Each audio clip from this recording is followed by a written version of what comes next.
You know, my very first published photographs were on the pages of the National Geographic. I still find that hard to believe. I mean, it was crazy, but that's what happened. I was 26 years old, and Bob Gilka, the head of photography at the Geographic, called me back to their headquarters in Washington, D.C. to give me my marching orders. And I remember standing in the lobby of what they call Explorers Hall, and I was looking at giant globes and dog sleds and submersibles and flags planted on Everest and surrounded by the most beautiful photographs I'd ever seen in my life. How was I going to prove that I was worthy of working here? And then I was taken upstairs and into Bob's office. Bob was a blunt man, just straight and to the point, and honestly a little scary. Well, that morning I was completely unprepared for what he said to me. He stopped me cold. He changed the way I did everything from that day forward. He looked at me from over his desk and he said, "You know, Dewitt, the people who photograph for this magazine are the best in the world. You don't have to prove yourself." I don't have to prove myself.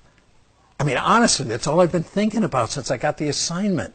You don't have to prove yourself, he continued.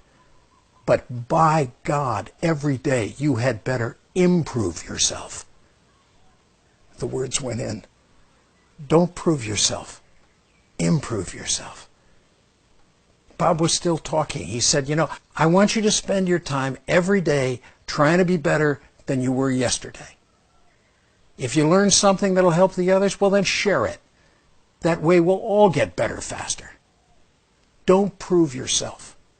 Improve yourself. Otherwise, you're fired." Big first lesson. Right out of the blocks. I don't know how many times I've thought about it, how many times I've acted on it since that day in Bob's office. Don't prove yourself, improve yourself.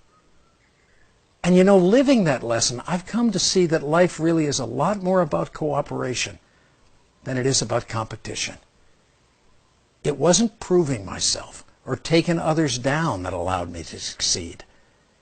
It was simply, consciously, continuously improving myself, refining my skills, honing my wisdom, focusing my vision. Ultimately, the only person I was trying to surpass was me. Don't prove. Improve.